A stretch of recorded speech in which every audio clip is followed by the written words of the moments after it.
Olá, nutricionista! Você sabia que existem diversas legislações que discorrem sobre a manipulação e produção de alimentos?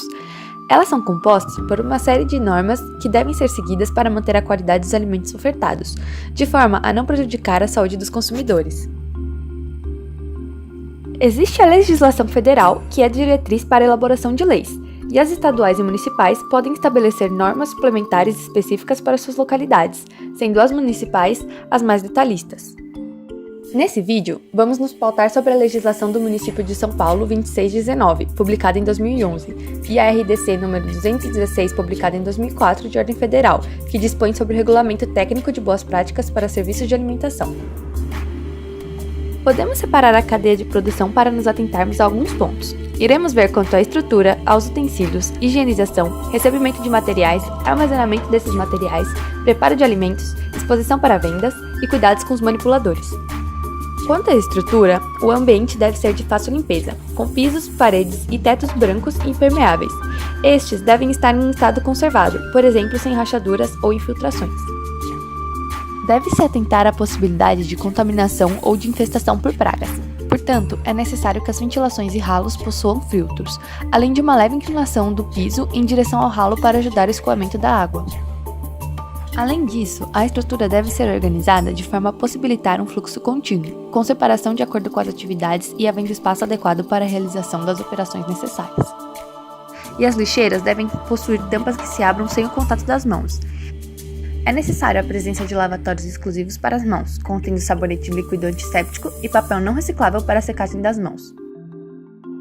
Quanto à higienização, as operações de limpeza devem ser feitas por profissionais capacitados, e estes devem estar devidamente uniformizados e utilizar somente produtos regularizados pelo Ministério da Saúde.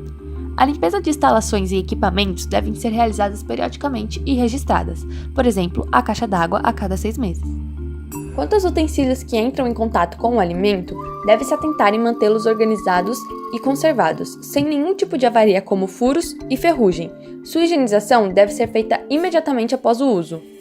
Aqueles que são difíceis de serem limpos devido ao seu formato, como o liquidificador e moedor de carne, devem ser desmontados para facilitar a limpeza.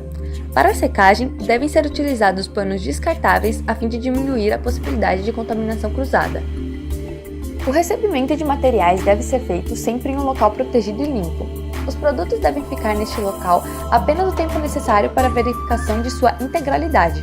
Após isso, imediatamente devem ser mandados para o local de armazenamento, e deve ser um lugar adequado, com dimensões compatíveis à produção do local e isolado do ambiente externo. Os alimentos devem estar organizados de tal forma que não sejam contaminados por produtos químicos e nem por produtos de odor mais forte.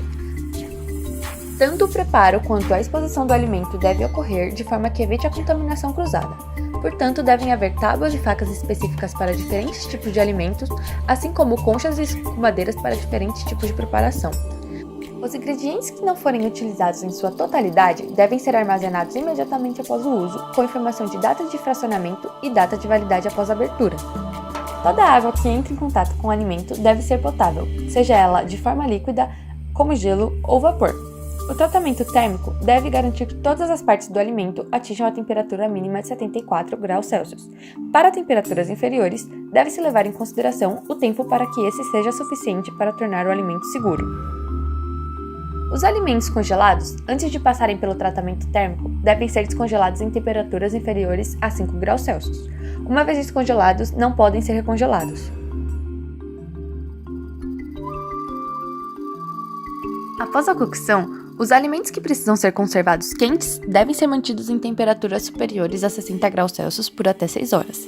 Para congelamento ou conservação refrigerada, os alimentos e preparações devem ser submetidos ao processo de resfriamento, que consiste na redução de temperatura de 60 a 10 graus Celsius em até 2 horas. Após o resfriamento, os que serão refrigerados devem ser mantidos em temperaturas abaixo de 5 graus Celsius, e para congelamento, igual ou menor a menos 18 graus Celsius. Esses alimentos devem conter informações de data de preparo e data de validade, podendo ser consumidos em até 5 dias quando conservados em temperaturas menores a 4 graus Celsius, e prazo reduzido quando a temperatura está entre 4 e 5 graus Celsius. Os alimentos e preparações que foram expostas e não foram consumidas não podem ser utilizados novamente. Quanto aos manipuladores, estes precisam ter um controle de saúde registrado, não podendo manipular alimentos quando possuem lesões e sintomas de doenças.